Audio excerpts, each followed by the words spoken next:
Hi there, I'm Vincent Boss and I provide dating and self-improvement advice. And in today's podcast, we're going to be discussing dumper obsession. I provide audio and email coaching to help people try and get their ex back or get a new girlfriend or boyfriend. Check out my website for more details, www.dateme.tips. Please check your spam and junk folders if you are expecting an email from me. So now let's get back into today's podcast, and today we are discussing dumper obsession. Be honest with me. Type in the comments if you think you're obsessed with your ex. Do you think these thoughts are healthy or beneficial? There is nothing more attractive than rejection. Being a stage 1 dumpee will involve you thinking of your ex 24/7. But this isn't a great mindset for you to have. Becoming a stage 2 dumpee is crucial for your breakup recovery. Here are 3 reasons why you need to stop obsessing.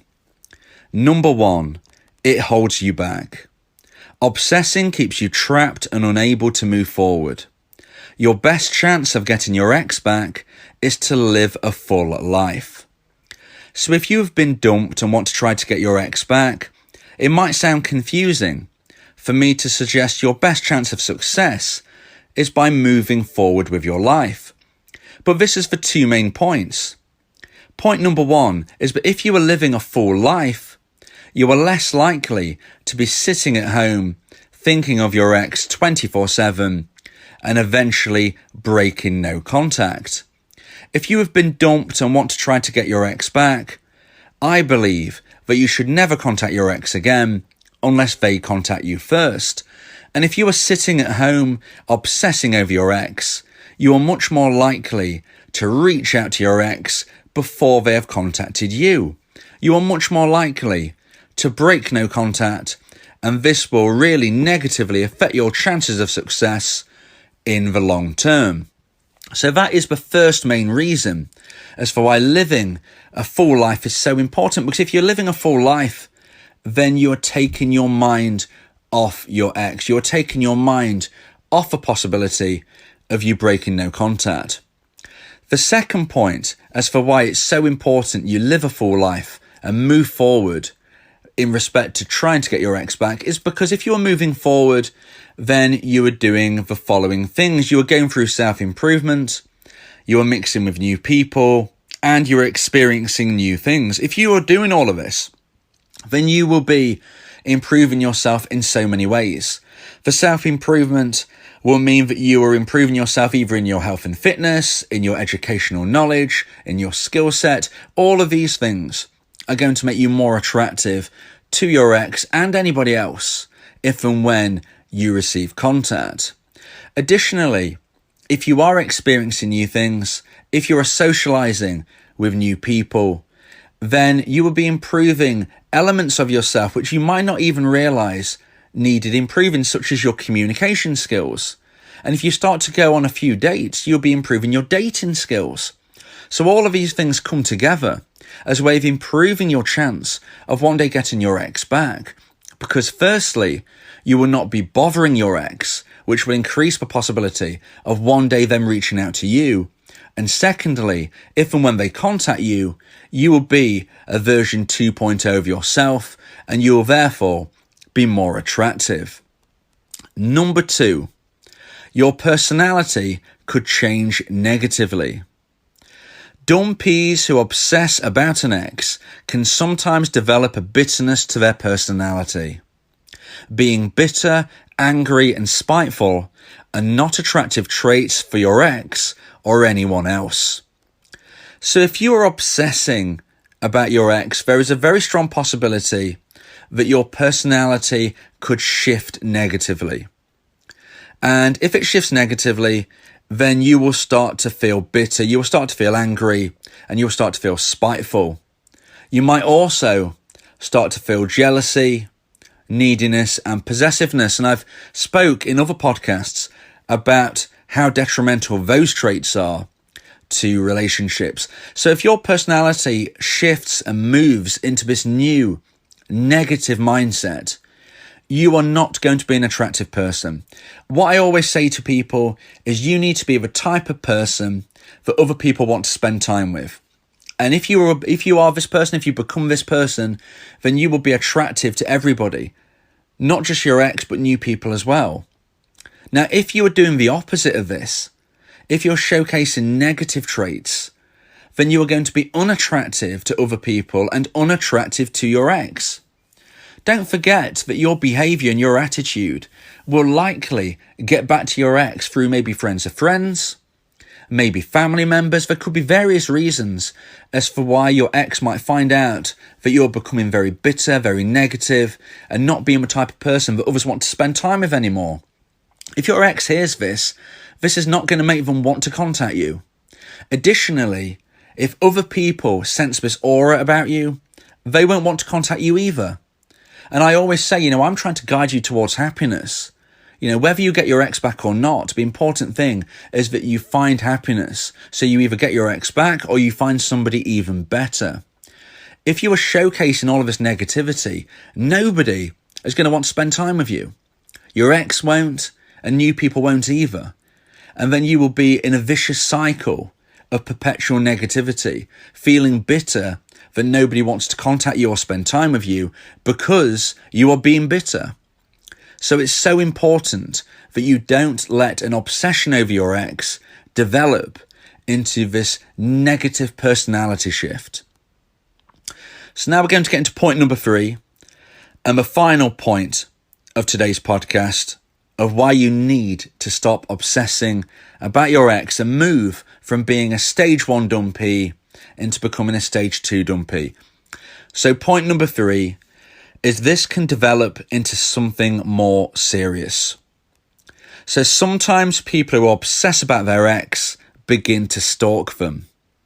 Checking their social media isn't helpful, but sometimes things can spiral out of control even further.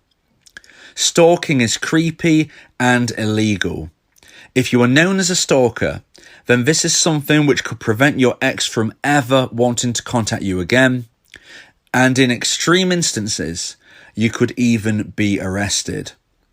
So of course, I've spoken about many different levels to this more serious situation within this final point.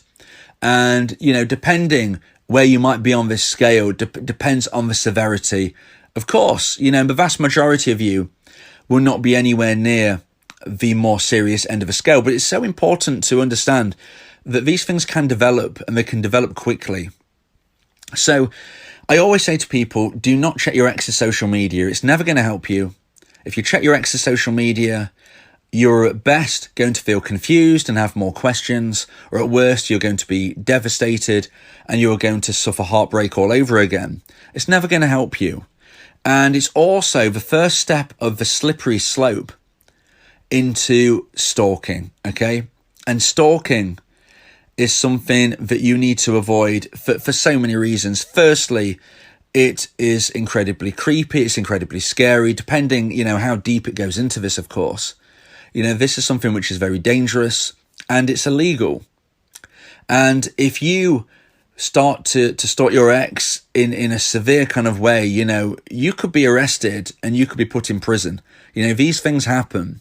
And you really have to keep a check on this. You need to make sure you're not justifying your behavior, because there is no justification for stalking somebody. So as I said, most of you might be just on the very first kind of rung on the ladder, the very first step, but it is a slippery slope, when you move forward into this. Checking your ex's social media, checking their behavior online is that first negative step. It's not going to help you. It's not going to help you at all. And if you move forward from this and start taking things further in a negative direction, this is when things become creepy, they become scary, and they become illegal. And you need to keep a check on this. And this is where the obsession obviously goes into overdrive. If you are feeling that your obsession is developing in this way, if you are feeling that things are going in the wrong direction, then I strongly suggest you contact a local doctor or a local professional which can help you with your thoughts, because This is not going to help you get your ex back. Certainly if your ex finds out about this, they're never going to want to talk to you again. It's also going to make anybody who hears about your behaviour think you are creepy and not want to spend time with you. A little bit like point number 2 in respect to nobody's going to want to spend time with you. Your ex won't, and new people won't either, so you're going to feel even more alone. Your own friends and family might even turn against you if they hear that you're behaving in this kind of way. You might start to feel really, really alone. So it's so important. You need to stop this as soon as you realise that you're going in the wrong direction. If you're looking at your ex's social media obsessively, okay, it's time to stop that. It's not going to help you, and it's the first step in a negative direction. If you're taking things further than this, then that is when you really need to take a look at yourself and consider getting professional help. Because stalking is not going to help you. It's certainly not going to help your ex. It's quite possibly going to get you in absolutely serious trouble, and there is no positive outcome from it. So it's a very important and serious point for me to make at the end of this podcast, because it is so crucial for you to understand that what might seem as something that you can justify initially quickly becomes something that you can have no justification in saying, because there is no way you can justify stalking somebody. And you need to really take a look in the mirror if you think you're going in this route, because you need to stop this. And if you need professional help, there is no shame in that. You need to contact your local doctor and you need to start getting this. Because you can feel happiness again. Okay, let's try to end this in a more positive way. As much despair as you're feeling right now, as much obsession as you're feeling right now, you can get through this. You can move forward and you will feel happiness again. I always say that with or without your ex, you will have a positive future. There is no 100% guaranteed way to get your ex back. But even if you don't, if you move forward with positivity, you will meet somebody even better. And that might not seem likely right now, but trust me, it will happen. So even if you are feeling really low right now, really confused right now, and you acknowledge that you're obsessing over your ex, understand that you will get through this tunnel. You will come out the other side into the brightness and you will feel happiness again. So just remember that happiness is around your next corner. You just don't know when that next corner is.